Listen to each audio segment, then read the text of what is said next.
Hi everyone, good afternoon. Welcome back to JomUnited for a special midweek review of our Europa League game against Granada away from home. Um, European nights are special, right? Whether be it in the Champions League or the Europa League, they are very special.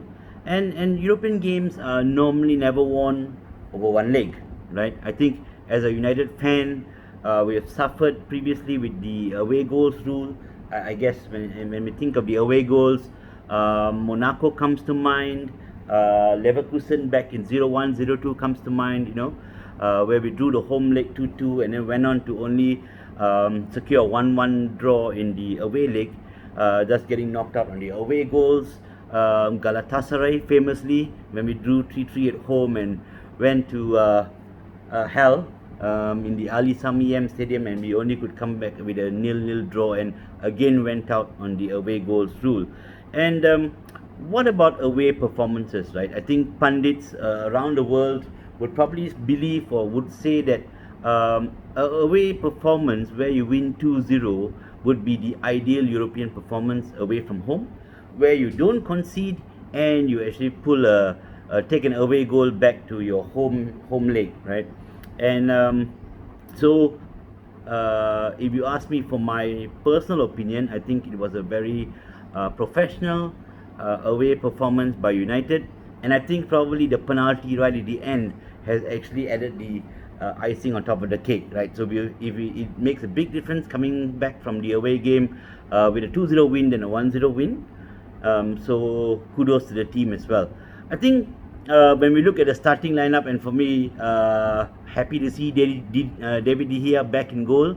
But I guess the fact that he's back in goal for a European Cup game would tell me that Henderson is now the preferred number one choice. I think the back four looks strong. We had McTominay and Pogba paired in the center as well.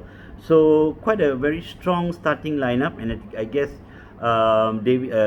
Daniel James' presence on the right wing would add something in terms of pace. I think for the game wise, it was very attritional for most of the game. I think the referee played a part in that, in breaking up a lot of plays, and I think the Granada players were also up to a lot of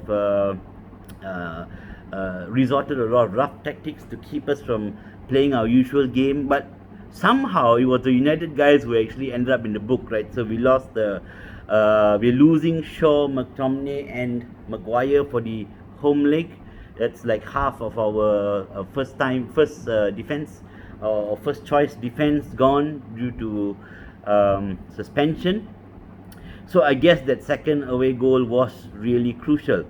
So apart from that, I think we were quite comfortable in the sense that we kept them to a lot of long range shots. I think we had about almost 70% possession, although we didn't really threaten their target as much as we would like.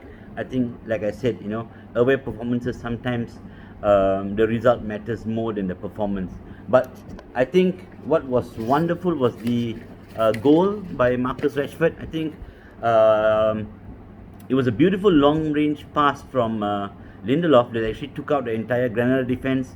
I think the way Marcus latched onto it and took it in his stride, steadied himself and side-footed the ball into the corner was wonderful, and we've seen him do this on numerous occasions, and he also did well to keep himself on side during his run. Wonderful finish, route one straight from the back up to Marcus, and a good finish that put us in front. And I think great for Marcus personally, because he has now achieved successive 20-goal seasons. Last season he had 22, and now he's too short of that.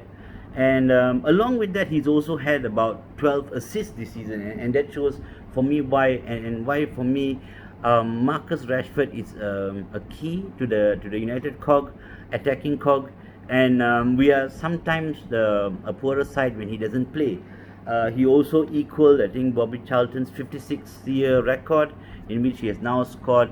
He's the first Englishman since Bobby Charlton to score 8 goals in European competition in one single season. I think he had 6 carry forward from our Champions League campaign, and now he has 2 in the Europa League. But in the end of the day, I think the penalty that we got, well, if I'm being honest, it was for obstruction, but it's a little bit soft, I would think. Eventually rolled in by Bruno Fernandes. Keeper got a hand to it, but it sneaked in, and that could be a telling factor that we've come away with a 2-0 win instead of 1-0 win. Sets us up well for the home leg, but again, Granada may fancy their chances, considering our rock at the back, Maguire is not there. Our first choice left back, Luke Shaw, will not be there. I think McTominay as well won't be playing. So it will be interesting. But we might end up seeing the pairing that we saw in our Champions League away tie at PSG. We might see Lindelof paired with Alex Twanzibi. I think Bai is, I'm not sure what the situation is. I think he unfortunately contracted COVID, and he was still back home, not made the trip back to UK. So I'm not sure whether he will be available. So this looks a very high chance, the likely pairing, and maybe it might be good to see them again and how they partner. I thought they did very well in the away game at PSG.